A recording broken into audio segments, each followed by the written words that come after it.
بہت mentally torture کی جاتی تھی، لیکن میری والدہ نے کبھی بھی اف نہیں کیا اور ہمیشہ سے مجھے ایکسیپٹ کیا. مجھے آج بھی وہ رات یاد ہے جب میں گھر سے ننگے پاؤں بھاگی تھی، ٹھیک ہے، اور تو میری والدہ نے تب بھی بہت سارے فیملی ریلیٹیوز کے لوگوں کے مخالف کھڑی ہوئیں، اور انہوں نے مجھے کال کر کے واپس بلایا اور انہوں نے کہا اگر اس گھر میں تم نہیں تو میں بھی نہیں، تو چلاؤ اکٹھے موو کرتے ہیں. ٹھیک ہے، تو وہ ایک چیز جو ہے وہ مجھے آج تک یاد ہے. کوئی بھی والدہ جو ہے، مجھے نہیں لگتا کہ مردوں کے خلاف کوئی عورت اتنی مطلب ایک جذبے کے ساتھ کھڑی ہو سکتی ہے. میری والدہ کھڑی ہوئیں، انہوں نے مجھے اس وقت سپورٹ کیا، اور ان کے اس سپورٹ کی وجہ سے آج میرے جو ریلیٹیوز اور میری فیملی کے وہ لوگ جو مجھے ایکسیپٹ نہیں کرتے تھے وہ ایکسیپٹ کرتے ہیں. وہی بات ہوئی. اچھا، ماں ایک بہت اہم رول پلے کرتی ہے لڑکیوں کی زندگی میں. پھر آپ لوگوں کا جینڈر، ٹرانسجینڈر ہونا، اس کے ساتھ ہر کوئی اپنے آپ کو اتنا کانفیڈنٹلی متعارف نہیں کرواتا. آپ نے ابھی ذکر کیا گھر سے بھاگنے کا. زیادہ تر ٹرانسجینڈرز کو دیکھیں تو وہ گھر سے بھاگ جاتے ہیں، نہیں پسند کرتے اپنی فیملیز کے ساتھ رہنا. کیا وجہ اس چیز کی؟ بہت ساری وجوہات ہیں اس کی. جو ایک مین وجہ یہ ہے کہ فیملی آپ کو یا تو مرد یا عورت کے طور پہ ہی ایکسیپٹ کرنا چاہتی ہے. تو وہ ٹرانسجنڈر بچے بچیاں جو اپنی آئیڈینٹی ارلی سٹیج میں ڈسکلوز کر دیتے ہیں یا بتا دیتے ہیں، یا ان کی عادات سے پتہ چل جاتا ہے کہ وہ مرد اور عورت نہیں ہیں، وہ جینڈر میں پائے جاتے ہیں، تب فیملی ان کو ریسٹرکٹ کرتی ہے کہ یا تو عورت بن کے رہو یا تو مرد بن کے رہو. ٹھیک ہے، تو وہ بچے بچیاں، میرے پاس ایسی پریکٹسز بھی ہیں جنہوں نے کچھ عرصہ کوشش کی ایکٹنگ کر کے یا تو مرد بن کے رہنے کی یا تو عورت بن کے رہنے کی.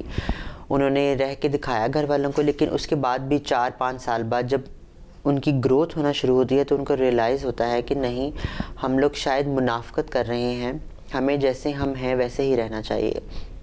تو جب وہ ایک کہہ لیں آواز اٹھاتے ہیں اپنے حق کے لیے یا بات کرتے ہیں کہ جی نہیں ہم تو ٹرانس، ہمیں ایز اے ٹرانس رہنا ہے، تب فیملی کی طرف سے ریسٹرکٹ کیا جاتا ہے. تو ڈومیسٹک وائلنس ہوتے ہیں، پھر ان کو ریسٹرکٹ کر کے گھر میں بند کیا جاتا ہے. تب بچے اور بچیاں جو ہیں ٹرانسجنڈر وہ گھروں سے بھاگتے ہیں اور کوشش کرتے ہیں اپنا سروائیول جو ہے وہ کنٹینیو کر سکیں. اچھا، ڈومیسٹک وائلنس کا شکار آپ بھی ہوئی، کیا وجوہات رہیں؟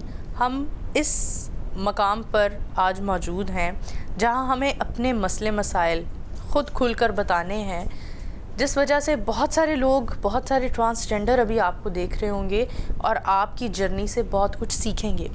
جاننا چاہوں گی وہ ڈومیسٹک وائلنس کی کیا وجوہات رہیں؟ سب سے بڑی ڈومیسٹک وائلنس کی وجہ یہ ہے کہ ہم لوگ ایک ایسے معاشرے میں رہتے ہیں جہاں پہ عزت بہت امپورٹنٹ ہے. جب میں باہر نکلتی تھی ایجوکیشن کے لیے، باہر آتی جاتی تھی اپنی ایجوکیشن کے لیے یا اور کسی پرپس کے لیے، چاہے گھر کے کسی کام کاج کے لیے، تو جو آپ کے آس پاس کے جو لوگ رہ رہے ہوتے ہیں وہی آپ کے فیملی سسٹم کو اتنا پریشرائز کر دیتے ہیں ان سے مختلف قسم کے ڈیروگیٹری کوشچنس کر کے کہ یہ کیا ہے، یہ لڑکا ہے، لڑکی ہے، عورت ہے، زنخواہ ہے، زنانہ ہے، یہ کیا ہے. تو جب ایسی باتیں گھر کی عورتیں تو برداشت کر جاتی ہیں لیکن گھر کے مرد برداشت نہیں کر پاتے.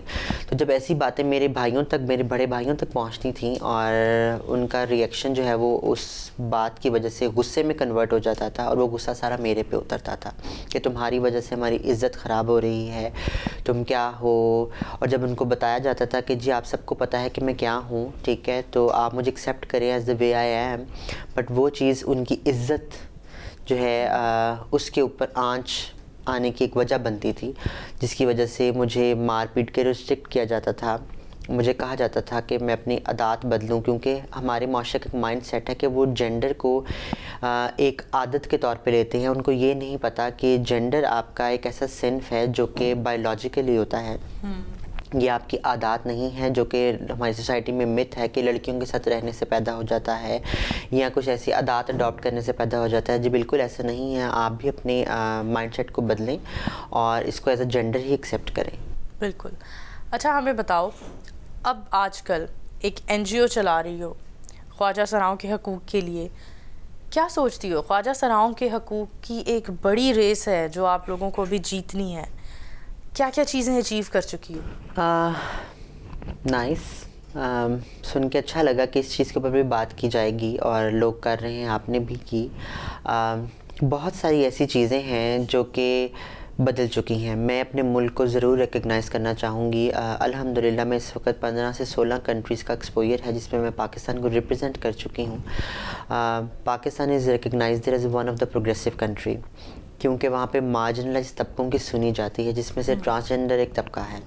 ٹھیک ہے, اب اس میں بہت ساری ایسی کامیابیاں ہیں جو کہ ہماری مہم, گورنمنٹ کی مہم اور کچھ ایسے ایلائز جو کہ مین اسٹریمنگ سے تھیں, ان کی ایک باہمی مشاورت اور باہمی کاوشوں کی وجہ سے ہوئی, جس میں ایک بہت بڑی پروگریسونیس یہ ہے کہ ہمارے پاس اس وقت فیڈرل قانون سازی ہے جو کہ ٹرانسجنڈرس کے اوپر ہے. اس کے ساتھ ساتھ ہمارے پاس ایک C B O model develop ہے جو کہ ہیلتھ منسٹری نے ڈیولپ کیا ہے, جس میں اس وقت 17 سی بی اوز جو ہیں کام کر رہی ہیں ٹرانسجنڈرس کے اوپر, جس میں ٹرانسجنڈرس ہی بیٹھ کے ٹرانسجنڈرس کے لیے ہی کام کر رہی ہیں. تو یہ ایک بہت بڑی کاوش ہے, اور اب الحمدللہ جو پروونشل لیجسلیشن ہے وہ ڈرافٹ ہے اور وہ پریزنٹڈ ہو چکی ہے. تو یہ 3 وہ بڑی کاوشیں ہیں جو ابھی تک اسپیسیفکلی جو مسلم ورلڈ میں ہیں ایسی کوئی کاوش نہیں کی گئی. تو پاکستان میں یہ کاوش کی گئی ہے, تو ہمیں اس چیز کو ریکگنائز کرنا چاہیے. اچھا, خواجہ سرا یا خواتین یا مرد حضرات, تینوں میں سے کوئی بھی, جینڈر میٹر نہیں کرتا, پولیس کی رویے کی, برے رویے کی گواہی دیتے ہیں اور شکایت کرتے ہیں کہ پولیس ایک ایسا عہدہ ہے, پولیس کے اہلکار ایسے ہیں جو نو ڈاؤٹ ہماری مدد کرتے ہیں, ہماری سیکیورٹی کے لیے اپنے عید تہوار سب کچھ داؤ پر لگا دیتے ہیں, لیکن ان کا رویہ, ان کے رویے سے ہر جینڈر کو کمپلین ہے. آپ لوگوں کے جینڈر کو تو خاص طور پر کمپلین ہے کیونکہ خواتین کے لیے خواتین اویلیبل ہوتی ہیں تلاشی لینے کے لیے, انہیں ٹیکل کرنے کے لیے, ہینڈل کرنے کے لیے. مرد حضرات کے لیے میل سٹاف اویلیبل ہوتا ہے, لیکن خواجہ سراؤں کے لیے کوئی ایسا سٹاف اویلیبل نہیں ہے. اس کے لیے آپ لوگوں کو آواز بھی اٹھانی چاہیے, اور اٹھائی ہوئی ہے کہ پولیس میں بھی آپ لوگوں کی بھرتیاں ہونی چاہیے. پہلے بھرتیوں پر بات کرتے ہیں, پھر رویوں پر بات کرتے ہیں. یہ پہلے تو ایک چیز یہ کہ اس چیز کو میں ریلیٹ کرنا چاہوں گی وائلنس کیسز کے ساتھ جو کہ with in the transgender community بہت زیادہ ہو رہے ہیں, اور مین اسٹریمنگ کی طرف سے بھی ان کو وائلنس کیسز کا سامنا کرنا پڑا ہے. اور پولیس کا رویہ اس سے اس طرح لنک ہوتا ہے کہ جب تک ہم پولیس کے رویوں کو اتنا قابل نہیں کر دیتے کہ وہ ٹرانسجنڈر کمیونٹی کے ساتھ ہونے ہوئے وائلنس کو سنیں اور ان کو سروسز پرووائڈ کرنے کے لیے اپنے آپ کو اتنا ایکسیسیبل کر دیں کہ کمیونٹی ان کے پاس خود سے آئے اور اپنے وائلنس کیسز کے بارے میں بتائے. سب سے پہلے بھرتیوں کی ہم بات کرتے ہیں. جی, ایک سب سے بڑی چیز یہ ہے جو ہمیں ایکسیپٹ کرنے کی ضرورت ہے کہ ہماری خواجہ سرا کمیونٹی میں اتنے پڑھے لکھے لوگ نہیں ہیں. ٹھیک ہے, جس کی وجہ سے ہم ایلیجیبلٹی کرائٹیریا پہ تو بہت کم لوگ فال کرتے ہیں. لیکن I really want to acknowledge one effort جو کہ راول پنڈی میں پنجاب کی گورنمنٹ کی جانب سے تحفظ سینٹر قائم کیا گیا تھا, جہاں پہ ٹرانسجنڈر کمیونٹی کی ہی ایک کیس کوآرڈینیٹر بٹھائی گئی تھیں جو کہ سارے وائلنس کیسز اسپیسیفکلی پنجاب کے وہ سنتی تھیں اور ان کو رپورٹ کرتی تھیں.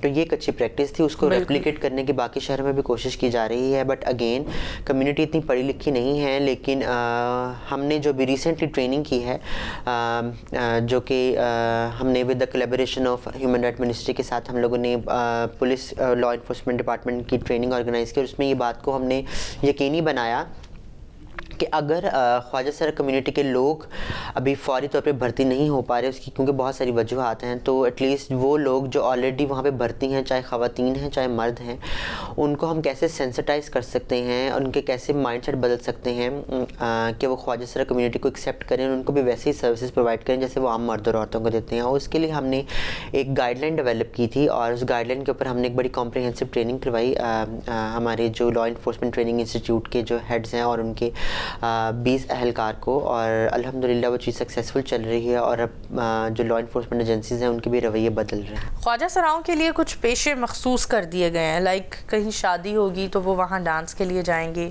اور پھر ان کے ساتھ وائلنس کے بھی معاملات, خیر خواتین ہوں یا خواجہ سرا ہوں, وائلنس کے معاملات تو ہمیں دیکھنے کو اور سننے کو ملتے رہتے ہیں. کیا سوچتی ہو اس چیز کو روکنا چاہیے کہ خواجہ سرا شادیوں پر جا کر ڈانس کرتے ہیں, بہت سارے لوگ اس کے اگینسٹ ہیں کہ انہیں نہیں کرنا چاہیے, آپ کیا سوچتی ہو؟ جی, پہلے تو یہ چیز کہ نا ہر ایک اپنا اپنا مائنڈ سیٹ ہے, ہمیں ایک دوسرے کے اوپینین اور ان کی رائے کی ایک رسپیکٹ کرنے کی ضرورت ہے. ہاں, آپ اپنے اوپینین سے ڈس ایگری ضرور کر سکتے ہیں, کسی کے اوپینین سے ڈس ایگری کر سکتے ہیں, بٹ اس کی ڈس رسپیکٹ نہیں کر سکتے. اگر میں اپنے اوپینین کی بات کہوں تو وی آر لیونگ ان اسلامی جمہوریہ پاکستان, تو تو یہاں پہ کوئی عورت ناچ رہی ہو, کوئی مرد ناچ رہا ہو یا کوئی خواجہ سرا ناچ رہا ہو, ٹھیک ہے, اس کو اتنی عزت نہیں دی جائے گی جتنی عزت کسی سیٹ پہ بیٹھے ہوئے انسان کو دی جائے گی. تو اگر ہمیں لوگوں کے رویے بدلنے ہیں تو ہمیں ان کچھ پیشوں سے باہر آنے کی ضرورت ہے فی الحال وقتی طور پہ. بٹ اس کے ساتھ ساتھ ہماری کمیونٹی ایک ولنریبل کمیونٹی ہے جن کے پاس ان کے سروائیول کے لیے کچھ ارننگز نہیں ہیں, ان کے پاس سورس آف انکمز نہیں ہیں. تو ان کو جن پیشوں کی طرف دھکیلا گیا وہ انہی پیشوں کے ذریعے جو ہے کما کے اپنا پیٹ بھر رہی ہیں. تو ہماری حکومت کو چاہیے کہ ان کی اکنامیکل امپاورمنٹ پہ کام کریں, ٹھیک ہے, ان کی اسکل بلڈنگ پہ کام کریں اور ان کو روزگار کے اچھے مواقع دیں تاکہ وہ ان پیشوں سے باہر آ سکیں. اس کے ساتھ ساتھ میں ایک اور بات کرنا چاہوں گی, تو میں معاشرے کو بھی یہ کہنا چاہوں گی کہ یہ گیو اینڈ ٹیک پروسیس ہے, اور اگر خواجہ سرا کمیونٹی کوئی کاوش کر رہی ہے تو آپ لوگوں کو بھی کھلے دل سے ان کو ایکسیپٹ کرنے کی ضرورت ہے. جس طرح ایک مرد اور عورت کسی کو ڈانس سکھا رہی ہوں تو ان کی اس چیز کو ایک آرٹ کے طور پہ یا کوریوگرافی کے طور پہ لیا جاتا ہے, تو اگر کمیونٹی یہ ناچ گانا کر رہی ہے تو اس کو بھی ایک آرٹ کے طور پہ پروموٹ کریں. میں نے اس کی ایک کوشش کی ہے, اور میں نے ہماری خواجہ سرا کمیونٹی کو جن کے اندر وہ ٹیلنٹ بھرا ہوا ہے ڈانس کا یا ایکٹنگ کا, ان کے لیے میں نے ایک پہچان تھیٹر گروپ جو ہے وہ بنایا ہے. اس کا ایک یوٹیوب چینل بھی ہے, تو میں چاہوں گی آپ لوگ اس کو سبسکرائب بھی کریں. اس میں بہت سارے سینسٹائزنگ میسیج ملیں گے جس سے آپ لوگ اپنے مائنڈ کو اور لوگوں کے رویے کو بدل سکتے ہیں. اس کے ساتھ ساتھ اس پہچان تھیٹر گروپ کے لوگوں کو میں نے مختلف یونیورسٹیز میں پرفارم کروایا تاکہ ہم ایٹ لیسٹ یوتھ کے مائنڈ سیٹ کو بدلیں, اور الحمدللہ میں نے یوتھ کے مائنڈ سیٹ کو بدلا ہے. بالکل بالکل, نو ڈاؤٹ. اچھا, ہم ہمیشہ مطالبات کرتے ہیں حکومت سے, اعلیٰ حکام سے, لیکن یہاں میں سوال کرنا چاہوں گی, سوسائٹی سے کیا مطالبہ کرتی ہو, معاشرے سے کیا چاہتی ہو؟ ہاں, معاشرے سے تو بہت کچھ چاہتی ہوں, لیکن صرف ایک بات کہنا چاہوں گی. ہم لوگ اسلامی جمہوریہ پاکستان میں رہتے ہیں اور ہم سب کا یہ عقیدہ ہے کہ اللہ کی مرضی کے بغیر کوئی پتہ نہیں ہلتا. تو اگر کوئی مخلوق جس کو آپ اپنے سے فرق سمجھتے ہیں, ٹھیک ہے, اس مخلوق کو آپ یہی سوچ لیں کہ وہ بھی اللہ تعالیٰ کی بنائی ہوئی ہے اور وہ بھی انسان ہے, تو انسانیت کو سرو کریں. اور جب آپ انسانیت کو سرو کریں گے تو اپنے رب کو راضی کریں گے. جب اپنے رب کو راضی رکھیں گے تو تمام مخلوق کو ایک ساتھ ایک بہتر زندگی گزارنے کا موقع مل سکے گا. شکریہ. بہت خوب. ماہنور, آپ کے سرٹیفکیٹس دیکھ رہے ہیں, اس پر مون علی لکھا ہوا ہے, اور ویسے ہم آپ کو جانتے ہیں ماہنور کے نام سے. یہ مون اور ماہنور کے نام میں کیا لاجک ہے؟ اصل میں 3 نام ہیں. مجھے اس میں کسی چیز کی کوئی شرم نہیں ہے. جب اپنی جرنی بتا رہے ہوں تو آپ اپنی پرانی پریکٹسز سے اور ایکسپیرینسز سے خود بھی سیکھتے ہیں اور لوگوں کو بھی بتاتے اور سکھاتے ہیں. جب میں پیدا ہوئی, اور چونکہ ہمارے ملک میں ایسچ کوئی بھی ایسی ٹیکنالوجی اویلیبل نہیں ہے کہ پیدا ہوتے ہی آپ کو بتایا جائے کہ آپ کے بچے کے جنس یا صنف کیا ہے, تو تب میرے والدین نے مجھے حسن کا نام دیا.